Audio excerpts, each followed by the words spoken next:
K-Pop Demon Hunters. K-Pop Demon Hunters, the Netflix juggernaut, apparently. It's the most viewed movie on Netflix as of right now. And that is beating out Red Notice with Ryan Reynolds and Dwayne Johnson. I need to break down the origin of this. I had seen this on Netflix, but I knew nothing about it, and I'm not really into K-pop. However, one of my friends, Jeff, shout out to you, had said this is the best movie he's seen all year. And I trust him in his movie opinions, and I figured, you know what, that should be deserving of it. And when he had said it was the same studio that did the animation for Across the Spider-Verse and Spider-Man Into the Spider-Verse, I thought, okay, cool, this is going to be worth watching. So that remains to be seen. We will talk about that in just a few minutes, but Mark, give me your origin story with K-Pop Demon Hunters. Was it me just twisting your arm and saying, let's watch this? It was 100% you. Because for those of you that don't know, Dan does not watch animation willingly. It is usually an arm-twisting adventure, and I'm like, oh, this must be really violent and like edgy and R-rated for Dan to want to watch this. It has to be terrible, like in a great way. So I guess I'll watch this. It's on Netflix. I have a subscription.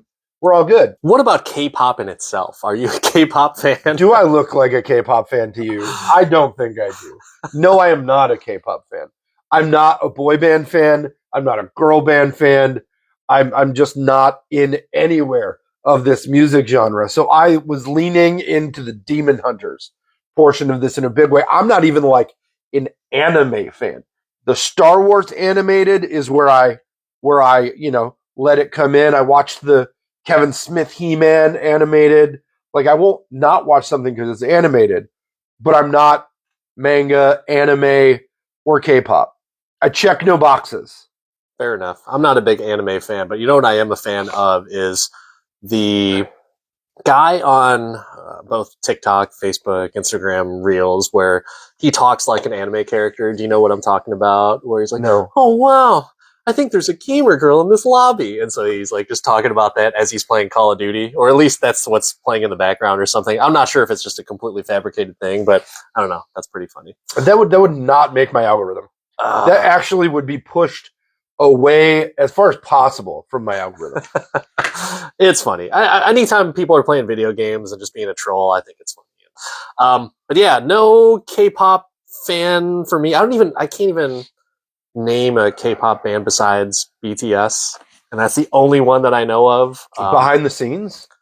Is that what it stands for? I have no idea because I don't know who they are. BTS, internet, chime in here. I don't know what it is. I'm not going to look it up online, even though there's two computers in front of both of us right now. These are just for show. They're not even hooked up to the internet.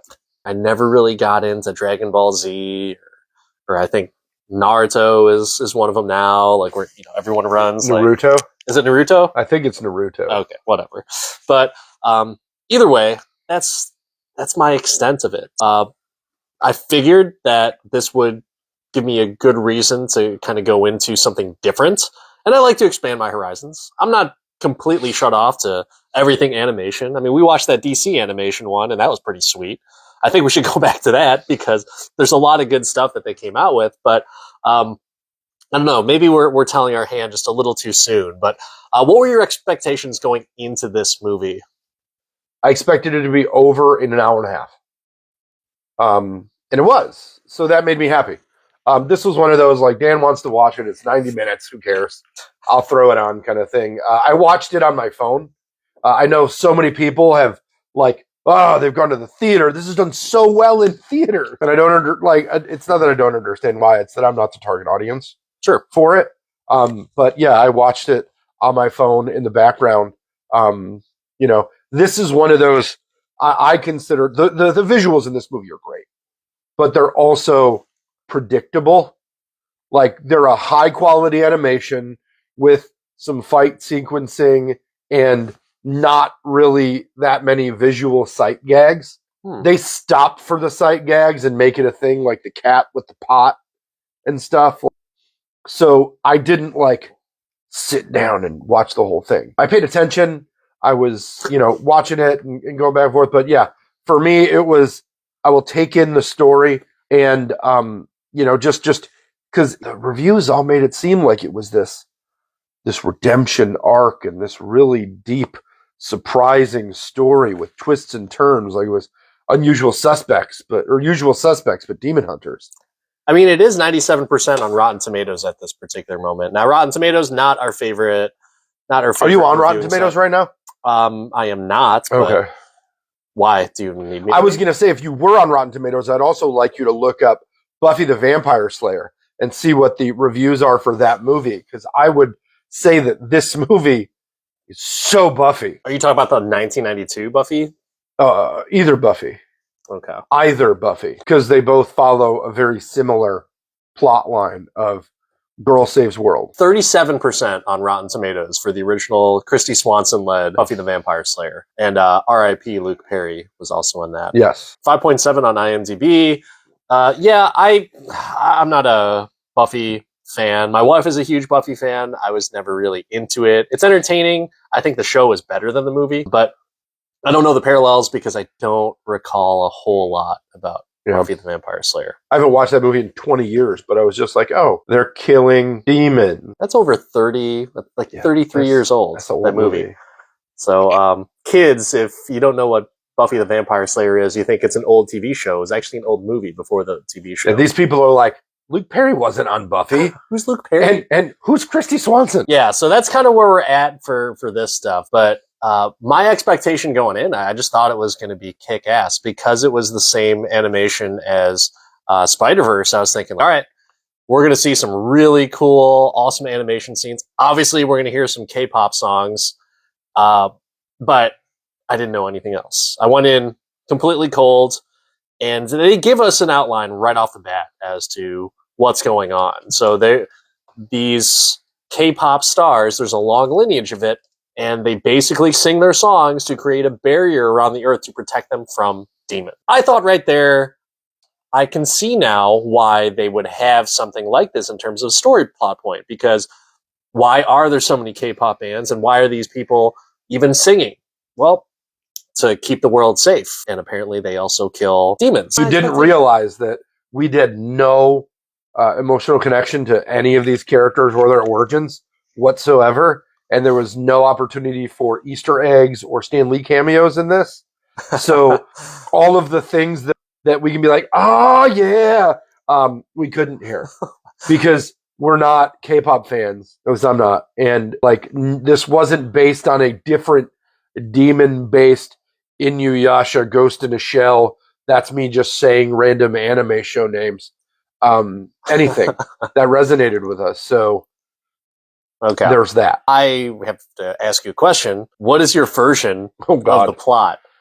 Oh, orphan girl trained her entire life to fight the demons that live inside her. That's very poetic right there. I guess. And sing. And sing. That's an important part of the plot. Yeah. Probably the key part of the plot. So the music. All right. So obviously that's going to be a big thing. So I don't know if you're aware, but there's different versions available on Netflix. There's the sing-along version where I guess they put the lyrics on there, and then the regular. I'm assuming you watched the regular version. I watched the regular. I was not interested in singing along. So apparently this is just like, they did that with Wicked. Minecraft as well, where they had like the whatever party version of it, where I guess you just go fucking nuts. But I don't know how nuts. Yeah, I don't know how nuts you're going to be in your own home, but you could do that without the whatever thing that they do. But I think that's kind of cool that they did that, and obviously it must have some type of following. It's the most viewed movie on Netflix, and there is we were band kids back in the day. We appreciate the arts. Do you like musicals? I do like musicals. Okay, any particular ones? I mean, Wicked's pretty solid. Hamilton, like all of some of the older like 90s Andrew Lloyd Webber ones, your Les Mis, your Phantom. I'm a huge Little Shop of Horrors and Rocky Horror Picture Show fan, so I appreciate musicals. The thing I don't appreciate is boy band, girl band type music. I grew up in much like you in the mid 90s, where Backstreet and NSYNC were kind of the thing that we as boys rallied against, not leaned into. And I feel like that I was more into like rock, rap, and so on and so forth, right? I was very, for those of you from Chicago, I was very Q101, Rock 103.5, B96. I didn't venture into wherever they played the Backstreet Boys. I don't even know. On B96. I was more like 103.5. the late night stuff. No, not Rock 103.5. They didn't play it. Yeah. Eventually at 103.5 they did. But yeah. So I was angsty Q101, I guess. I wasn't a boy band hater. I actually I definitely liked NSYNC more than I hated Backstreet Boys. Backstreet Boys was the worst. And I remember telling my friend Pablo, if you're listening, so there was a time in high school where he first got his license, and we went to junior high together. Then we went to the mall when he first got his license, and he had his high school friends, and I was the only one that he knew from junior high. Everyone else is a high school friend. And Backstreet Boys, Quit Playing Games with My Heart. Is that a song? Maybe, I think. You're asking the wrong person. So I think it was. And that song comes on the radio, and one of his friends just starts singing his little fucking heart out to it. And I'm just like sitting there in the back passenger seat. And I was like, what the fuck is going on here? What kind of friends are you making in high school, dude? You can drop me off. I'm out right now. I mean, this from the guy that went to an all boys Catholic high school. Question the musical preferences, masculinity of these young men. I can see the appeal for Backstreet Boys as well, but it was just fucking awful. But when it comes to the whole music thing, it is popular. I don't like popular music in songs. However, when it comes to a musical, obviously, we're definitely getting a lot of songs from these K-pop stars. And when they bring in the boy band, I was like, oh gosh, it's going to double down now. And the songs were catchy. I think I understand the whole K-pop phenomenon because they make it so bubblegum pop that you can't help but. You know what it reminds me of? Do you remember the MTV band Together? Yeah, of course, man. That's what this poppy bubblegum sweet, to your point, music reminds me of. I was like, oh, they're doing calculus here. I know my calculus. You plus me equals us. Yeah, so. No. And that's what was running through my head the whole time. I'm just like, another Together song. Oh, man. I can see, if you didn't like boy bands, that makes perfect sense to me. But I am, this is a chance to be able to bring in popular music because it is catchy as fuck. Don't tell me that you weren't like, okay, yep, I caught yourself tapping your foot or bobbing your head to it. I will admit it was catchy and it was written. The thing that surprised me the most about this movie in general is that they made the music in English. I think they mixed it up a little bit. They used some Korean and I don't remember a considerable amount of Korean, which I think has been a large amount of the gap in K-pop in the US. It's just like, while the tunes and the melodies are just as bubblegum and catchy, the lyrical portion of it is, it leaves some lost in translation. I thought that they did a great job of dubbing the movie. I'm going to assume it's dubbed. Or I would assume they released it in multiple languages. But I thought that there would be some level of Korean in this. Or like subtitles or something. There wasn't. I don't think it was dubbed. I think it was all in English. I used to work for a Korean-based company. They all spoke English. Oh, yeah. It's really funny that we in the U.S. don't speak any other languages. And every other country in the civilized world, they're at least bilingual. Yeah. And very tolerant of us simpletons. Everywhere I've gone internationally, they're just like, no, we speak English. It's okay. I'm like, I'm sorry. I'm just dumb. I have Google Translate. But at least you're making the effort, right? Am I? I just downloaded it. That's okay. Yes. But yeah, no, like the music itself was catchy. You agree that it's catchy. And I like musicals. I'm not a huge fan of them. But I do appreciate the musicals and the art of everything. I thought immediately, now I understand as to why people like is it Juan-Manuel Miranda? Lin-Manuel Miranda. Sorry, internet. Mr. Miranda. I try. But Lin-Manuel Miranda is a national treasure. I knew it. I just had a brain cramp. It's late. You know, we're sitting here. It's 4 a.m. right now. It's 9:06 p.m. Yeah, Central. that's right. Okay, it's 9:06. Sorry, I'm on different time zone. But it was reminiscent to me of Lin-Manuel Miranda and the little bit of Hamilton that I saw. Because that stuff is catchy. It's fun. It's catchy as fuck, and it's fun. Well, I mean, I don't know how much you've seen of Moana or Zero. Encanto. You have kids, but your kids are just... I am a man. Yeah, you're something. But everything. In the Heights. I tried watching that, and I just didn't get into it. So catchy. There's even a How I Met Your Mother episode with Lin-Manuel Miranda in it, where they just do a ton of rhyming. Oh, I bet it's fun. I love me some Lin-Manuel Miranda. But yeah, that's what it reminded me of. I was like, okay, I can see why people like this movie, because you got catchy music and the songs are going with what's happening. That's another thing to me that is like a no-no for pop music for me in a movie, is if it is not related to the scene whatsoever, and all it is just insert popular song just because it's catchy, but it has nothing to do with what's going on. That's what I liked about this, is that they're singing these songs and there's a purpose for it, and it's part of the story. It's not just, I like to take bubble baths, and like, you know what I mean? Like, it's not just random shit just to have fun with it. It is bubblegum pop, but at the same time on par with what the plot is supposed to be. So you're more of an Armageddon than Godzilla 2000. I did not watch either of those movies. I don't want to miss a thing, but I don't want to watch that movie either. That is a solid 90s movie. I'm sure it is. But so no, I've seen the TRL episodes where Aerosmith was just number one for like 90 weeks in a row. It's like, no, I can't. I'm not going to watch the movie. I already saw it on the music video. I will say that your example about pop music that actually aligns with the movie, I feel like there's many times in that movie where it does. Versus the Godzilla reference was this. Those movies came out the same year, and both soundtracks were really big sellers.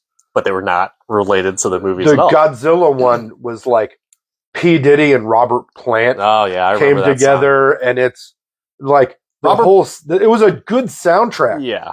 But it didn't add to the movie.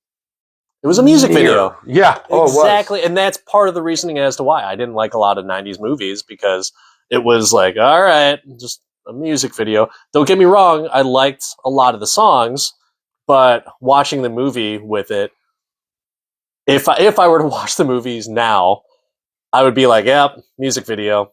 That's exactly the MTV version. And I bet some of them were like MTV produced movies. Well, no, like Goo Goo Dolls wrote Iris for City of Angels. Like that song's become, for some reason, very viral lately. It's been showing up in my feed a lot. Well, it's because they put it in Deadpool and Wolverine. But I dated someone that really liked that song. They love that song. And so I never liked that song. But, hey. Give him a shout out. Ha! No, not a dude.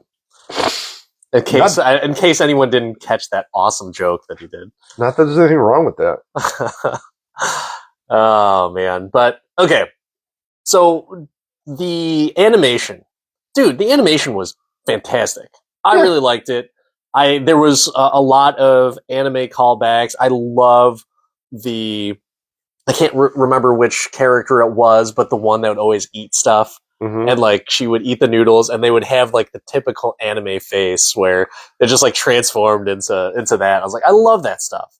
And that's where I was chuckling and laughing and having a good time with the movie, because it's doing some callbacks to typical anime, but also innovative animation style, just like Spider-Verse.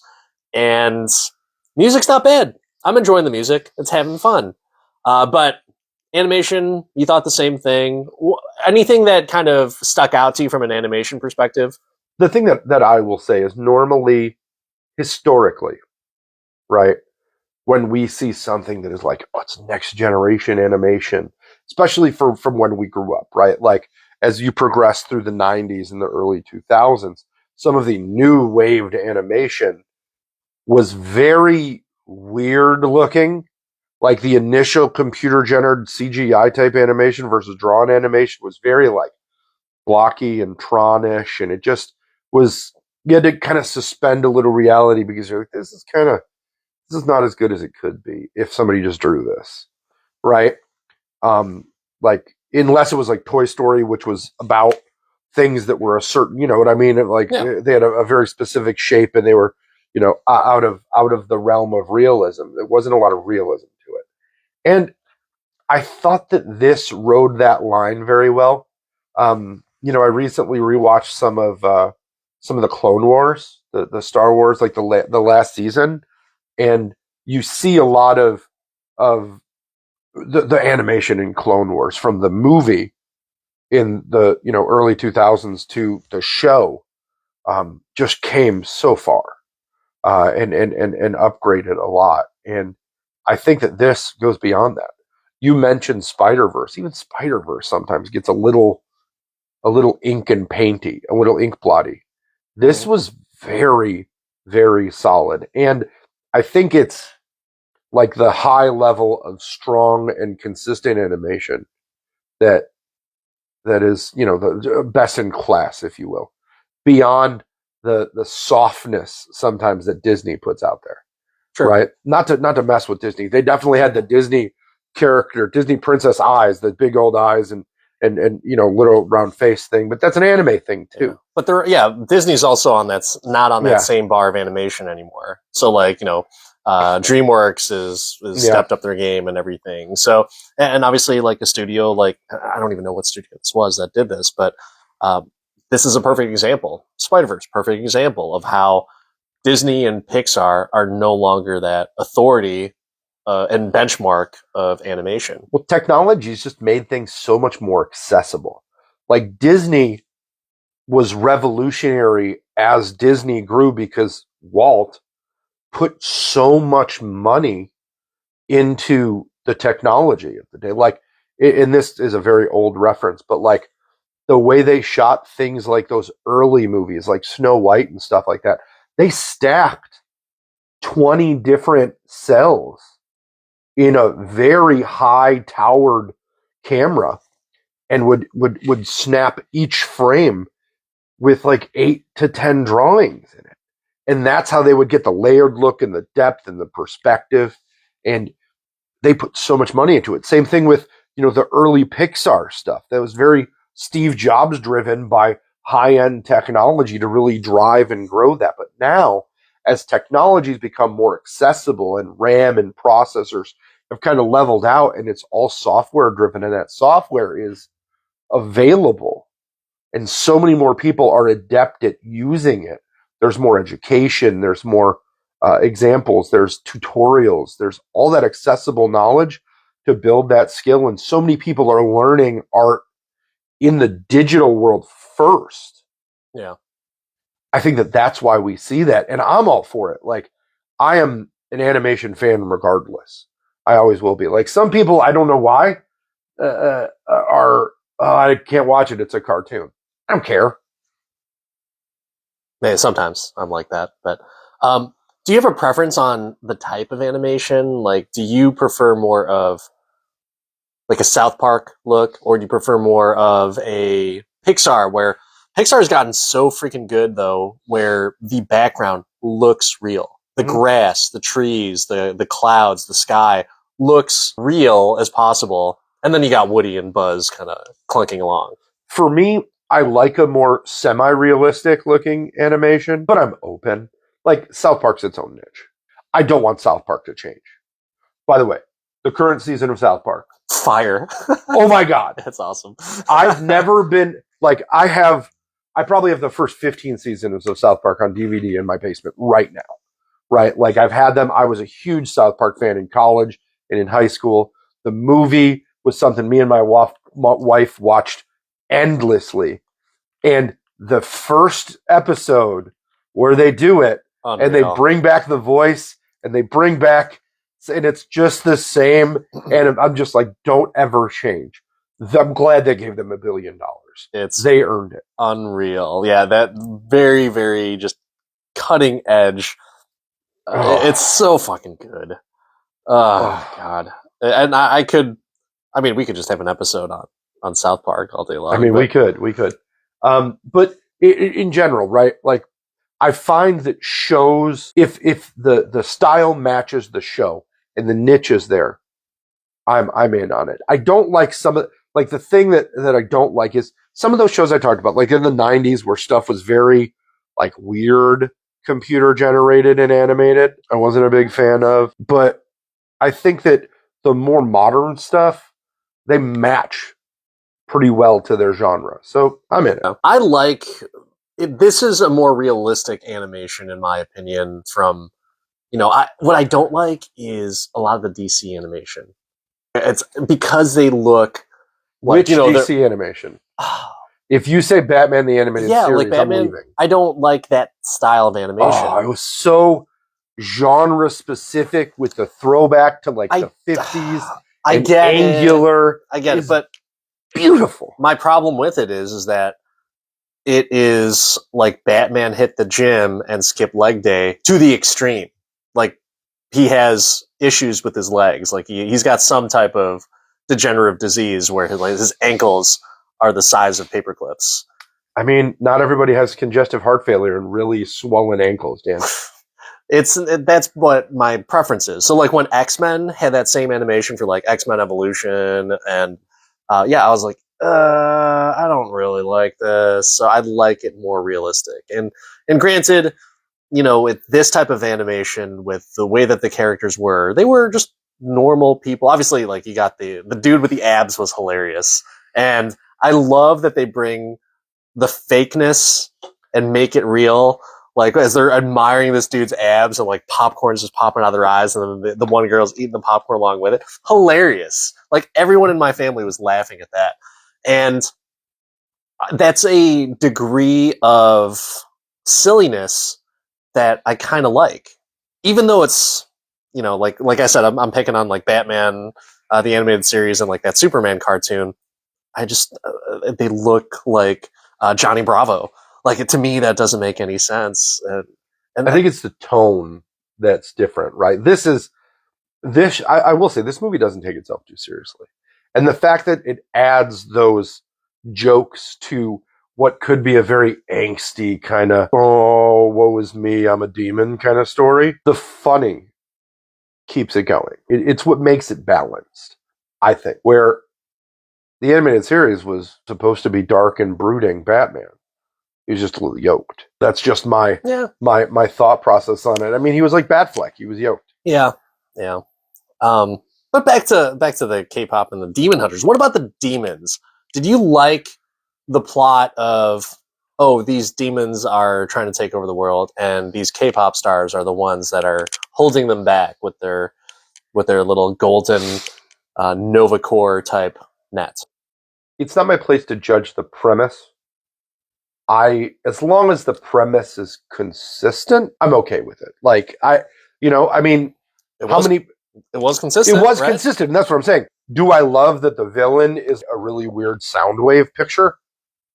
Is that my preference? No. But I will suspend judgment if it's a consistent drive, because I like Star Wars. Some people dislike the general aesthetic and world building that Star Wars provides. Sure. So when I watch something, I try and be a little less subjective to, well, that's not believable, because we're watching fucking science fiction. Yeah. Nothing's believable. But it's about consistency, because a lack of consistency can really destroy the story. And I think the problem for me wasn't the premise. It was more the lack of consistency of the powers of the weird Soundwave devil guy. If he's an all-seeing devil, he should know that homeboy's trying to get it in with the demon chick, right? There should be, like, that was the only part of the movie that messed with me from a storyline consistency perspective. So to answer your question, The singing, the demons, the golden sound waves of protection. It's fine. They're consistent with it. But it's just that villain that off balances it for me. So Lee Byung-hun, also from the frontman of Squid Games, he was also Storm Shadow in the G.I. Joe movies. So that's who voiced his character. And I don't know if... I think the villain might be a weak spot, just because you have that as... If it was a demon, would you be okay with it? You know like, who it just should like be? a physical demon? You know what I want? I want James Woods from Hercules. Like, I want a brooding, like, demon leader with flame hair and some sass. Okay. But in general, right? Like, it doesn't have to be solely demonic, right? There can be many forms and changes, Sure. but I think that putting a face or a body to it, it makes it more, I don't want to say accessible, but I don't know, it adds to the flavor. Like, who gets mad at smoke? Yeah, I get that.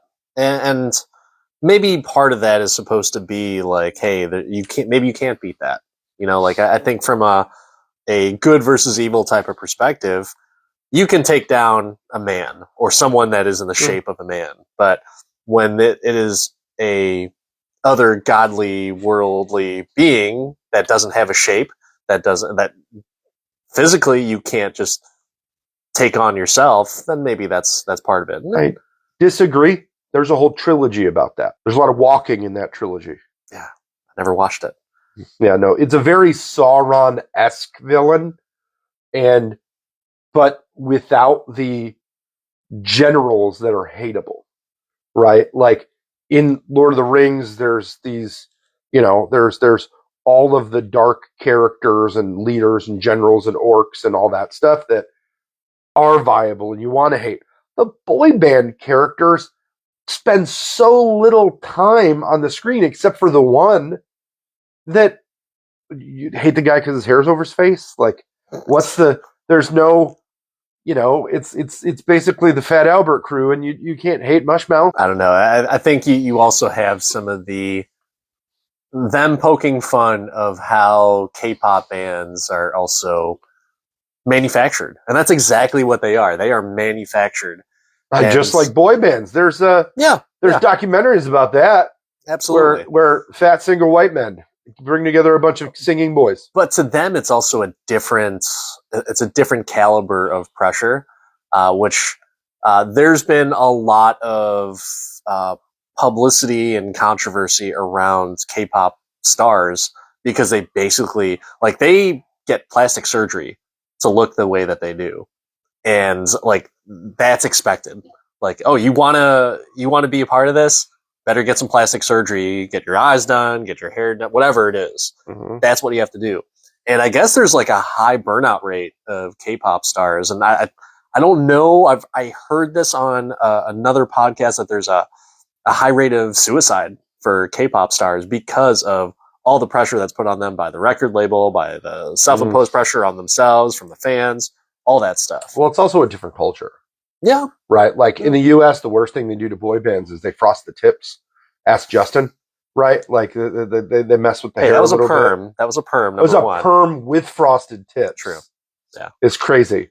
But I think that Asian culture has a great amount of honor built into it and expectations that are not to pursue good, but to exceed excellence, and that opportunities aren't to be wasted, and that there's just this level of shame that is existent, right? I mean, we're talking about cultures that if you lost a battle in olden times, right, you would fucking kill yourself with a sword in the stomach, right? Like it was a level of unrealistic self-accountability.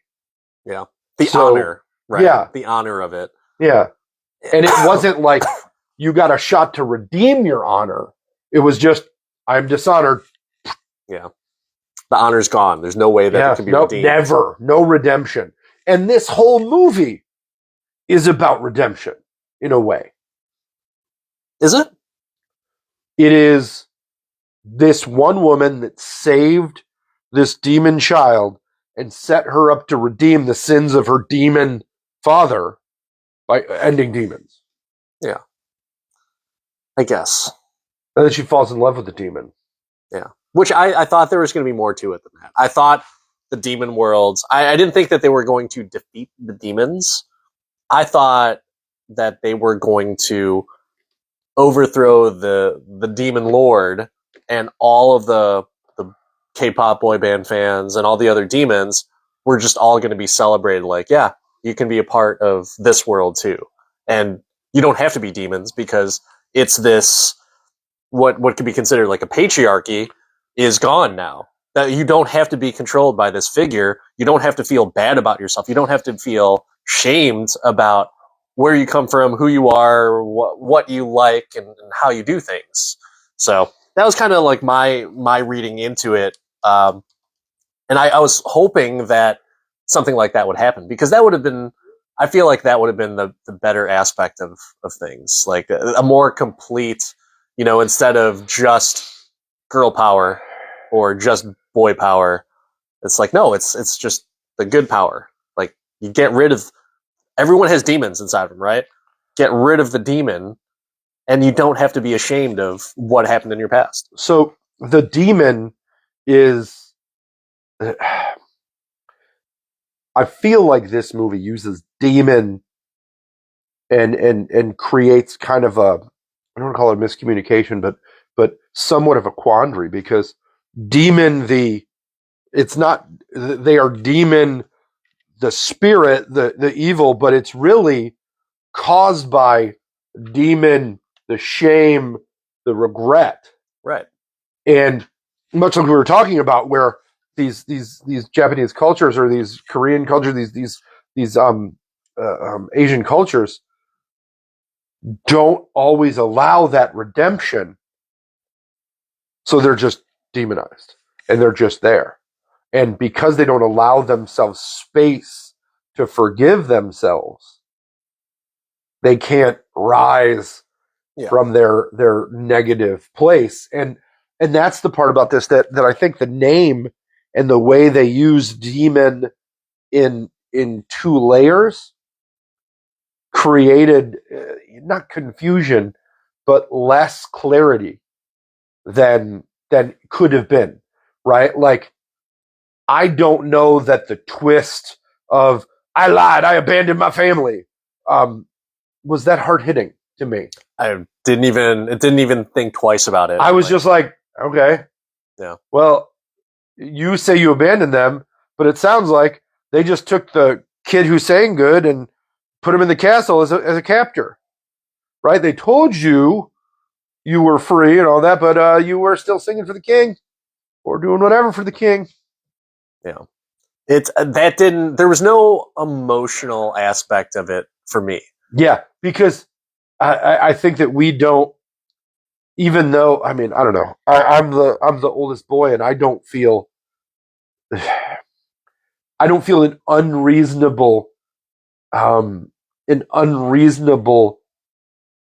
force to provide or to keep safe. Like, there comes a point where you got an adult, and also there comes a point where you make a decision as a child, and you have to realize you were a child.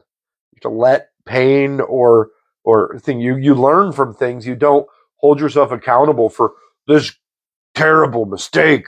We live for 80 to 100 years. How many mistakes? You make so many mistakes. So there's not a lot of forgiveness in the demonization. So it demonizes mistakes. And that's what they're doing. They're killing people who make mistakes. The whole point of the movie. Yeah. Well, I don't know. Is there anything else that you want to kind of talk about this and discuss before we go into that pivotal question? I normally wouldn't say something like this.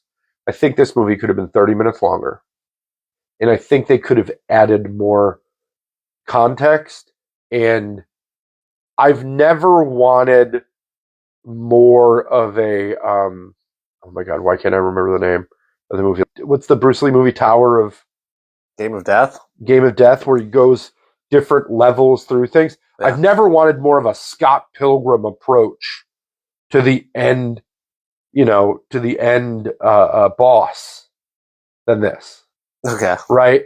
There wasn't progressions through Got and it. discovery and resolution and team building. It was a lot of I felt like there could have been more build up to the end. Okay. Right? I feel like there could have been more there.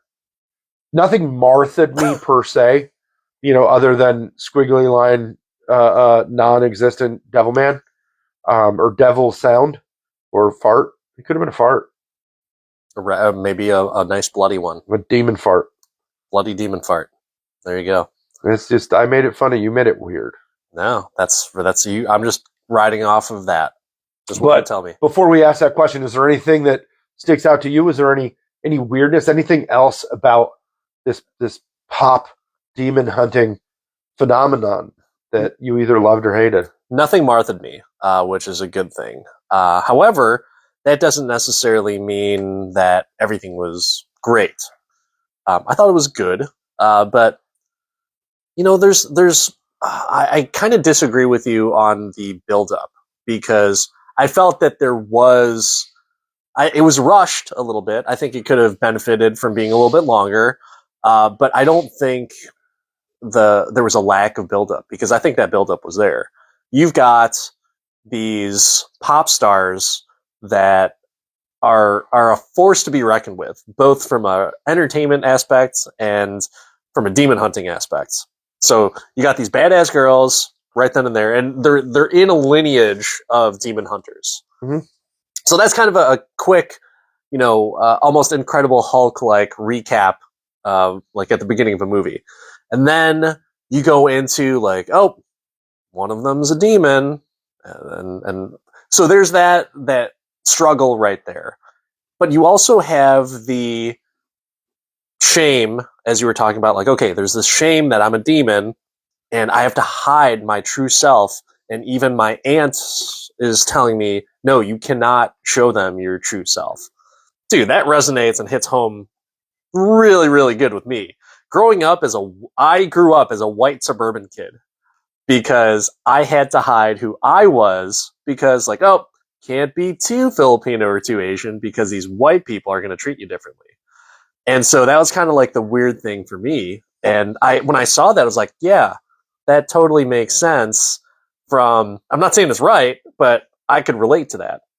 So when they've got that aspect of the story, you bring in the boy band, who's obviously, there's the antagonist. At first I thought like, well, this is going to be a little bit weak. But then you have the main boy band guy who is with Rumi, and they're about to connect and everything.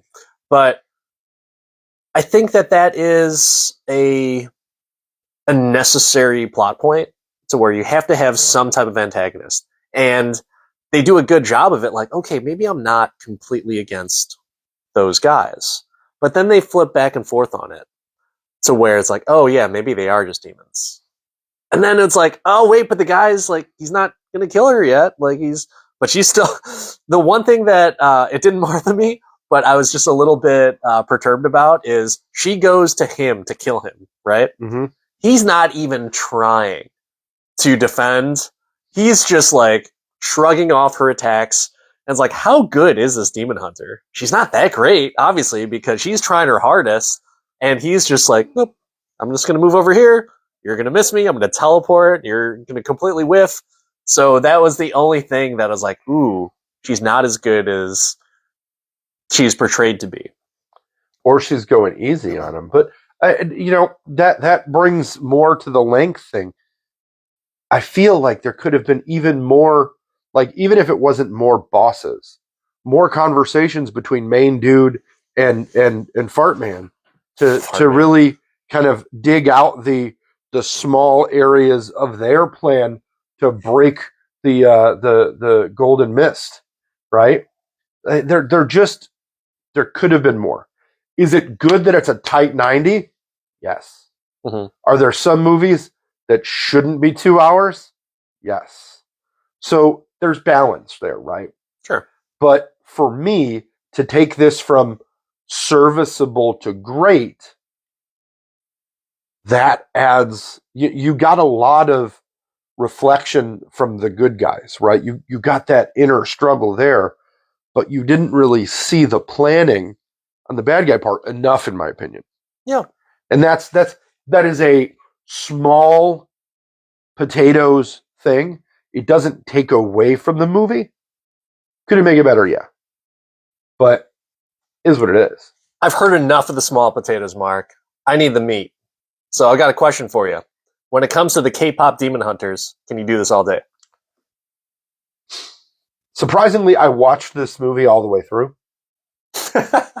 I didn't need a break from it and turn it off and say, I'll just, it wasn't like the carrot juice of animated movies where I'm like, I guess I'll drink the rest of this later. It was digestible. It was a familiar enough trope to where I rode with the story. So I don't want the perception of people to say Mark hated this movie, because that's all people talk about is what you and I say about movies, right? Yeah. Only us. Only us. We're the most important here. The authority. Yeah. Some would say. But I can't do this all day because it just doesn't sit in my wheelhouse genre of movies. I don't have an emotional attachment to demon hunting, anime, or K-pop, but this was a much more palatable version of all of those than many things I've been exposed to in the past. And if my son said, hey, I want to watch this, I wouldn't be like, I'm not watching that stupid movie. I'd be like, okay, we could figure it out. So I would participate in a rewatch, but I would not be the one initiating said rewatch. Fair enough. I think I have to ask you a question now.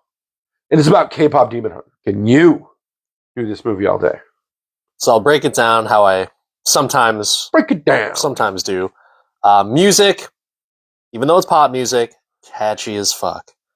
There was the one song at the very end that just had me, it was humming in my head the entire night, and then the next day, and then that night. And whether I liked it or not is irrelevant. The fact that it was that catchy and stuck with me a couple days, I mean, hey, score a point for it, because that's the aim of that song, right? I'm actually kind of curious if I watch it again, I'll watch the sing-along version of it just to maybe get a different appreciation of the music and maybe pick up on some of the lyrics that are applying to some of it. Don't let it mess with you. It's his ringtone. I don't even know the words of it. I was just like, and so that's all I remember from it, just the humming tune of it.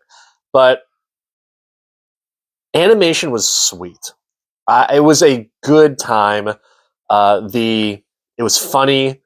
It had strong plot points, and I thought that there's, if you go into a critical reading of it, you can take it a lot of different ways. I even mentioned it a couple of things that, I didn't even think of while I was watching it, but in retrospect of it, oh yeah, totally relates to this. And yeah, but the one thing that is keeping me from giving it an I can do this all day rating is the fact that I didn't like the way that it ended.